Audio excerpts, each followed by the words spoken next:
Halo, assalamualaikum warahmatullahi wabarakatuh.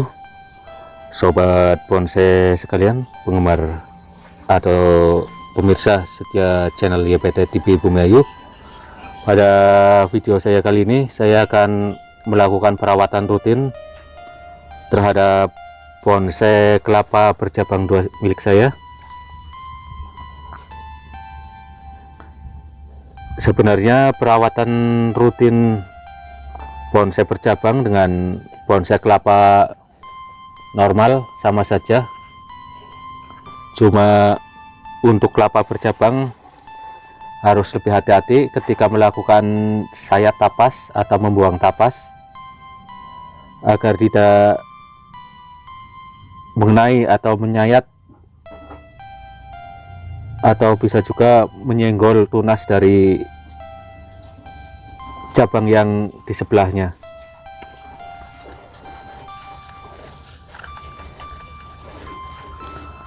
Perawatan rutin ini biasanya saya lakukan seminggu sekali. Adapun peralatan yang saya gunakan adalah alat untuk mencuci piring, sekaligus ini sudah diberi sabun untuk pencuci piring. Terus ada sikat gigi bekas juga. Biasanya juga ada pisau cutter yang tajam untuk melakukan sayat mawar, tapi kebetulan ini beberapa hari yang lalu sudah dilakukan sayat tapas, maksud saya sudah saya buangi tapasnya. Jadi kali ini tinggal membersihkan bonsai kelapa ini. Sebelumnya saya akan siram dulu dengan air biasa sebelum saya siram dengan air sabun.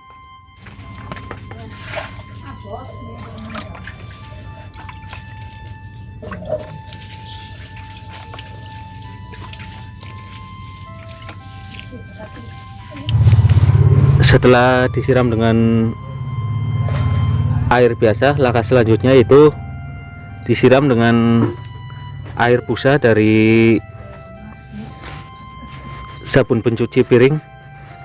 Kalau tidak ada sabun cair, bisa menggunakan sabun colek juga bisa, yang biasa untuk mencuci baju.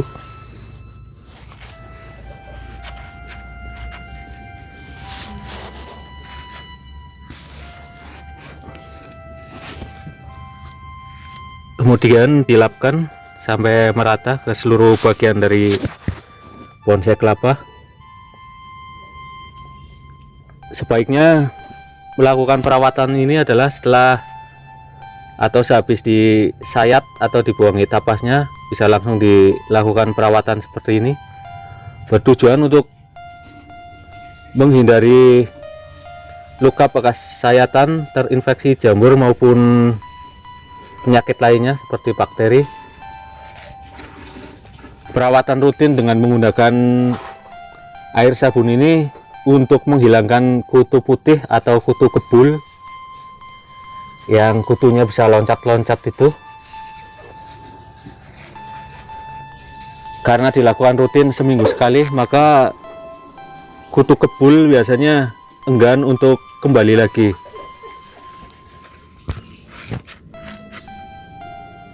Samping itu nanti air bilasan dari deterjen ini juga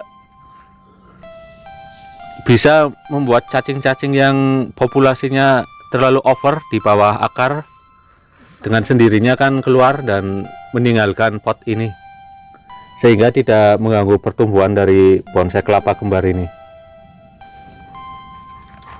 Setelah air dari sabun ini cukup merata, bisa dilakukan penyikatan.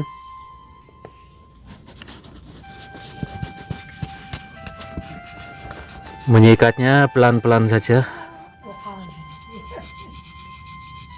karena untuk bonsai kelapa bercabang biasanya suka tumbuh lagi cabang susulan atau tunas susulan yang bisa tumbuh di area bonggol atau glugu. Jadi kalau disikat secara pelan-pelan, apabila ada calon tunas tidak akan rusak.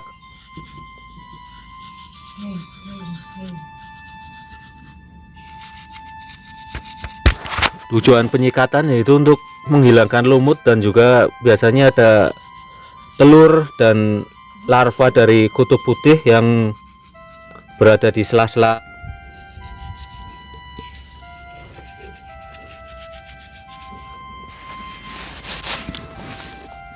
Tampak ini cacing-cacing juga sudah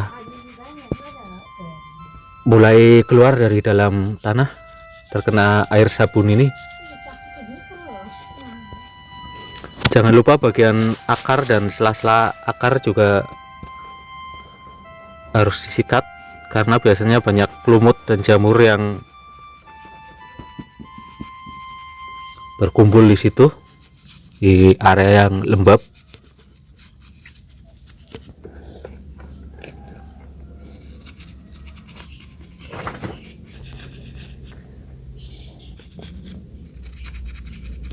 Sedangkan tujuan dari dilakukan sayat tapas, atau ada yang menyebutnya tapis, adalah untuk mempercepat mengembangnya tunas-tunas kelapa yang baru muncul. Kalau sungkupnya yang berupa tapas tadi dibuang, otomatis daun akan segera muncul, sehingga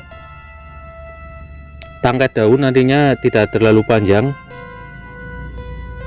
menghasilkan bonsai kelapa yang proporsional antara ukuran bonggol atau gelugu dengan besaran daun dan panjang tangkai daun.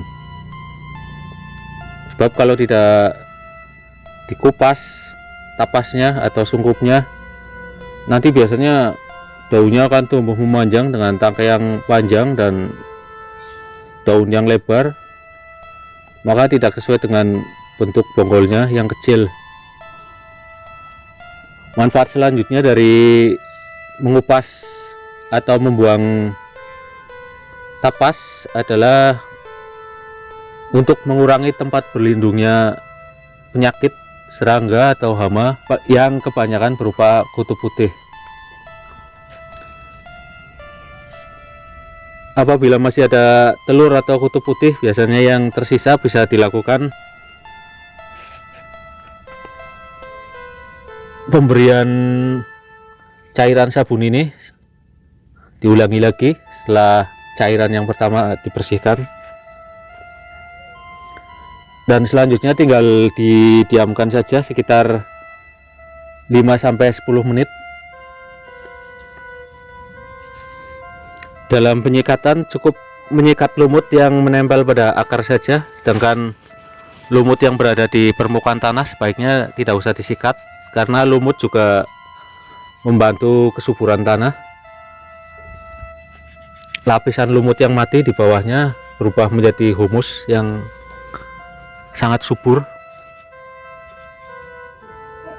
Sobat bonsai sekalian, terutama penggemar bonsai kelapa, setelah didiamkan selama 10 menit, kemudian bilas bonsai kelapa sampai benar-benar bersih dan tidak ada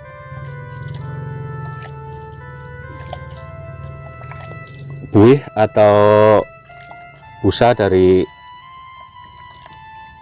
sisa sabun.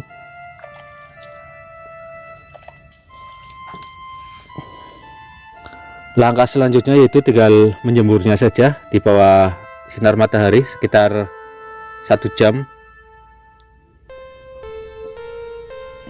Dan busa yang ini dibiarkan saja untuk mengusir cacing-cacing yang masih berada di dalam media. Oh ya, saran dari saya, kalau akan melakukan baik sayat mawar maupun sayat tapas, sebaiknya dilakukan saat hari cerah, sehingga setelah dilakukan perawatan dan pencucian bisa langsung dijemur. Ini untuk menghindari terlalu beceknya media akibat terlalu banyak air yang masuk, menghindari tumbuhnya jamur-jamur maupun penyakit lainnya. Demikian tadi sedikit tips dari saya, yaitu cara merawat bonsai kelapa, terutama bonsai kelapa yang bercabang 2 seperti ini. Sampai jumpa di lain video. Wassalamualaikum warahmatullahi wabarakatuh.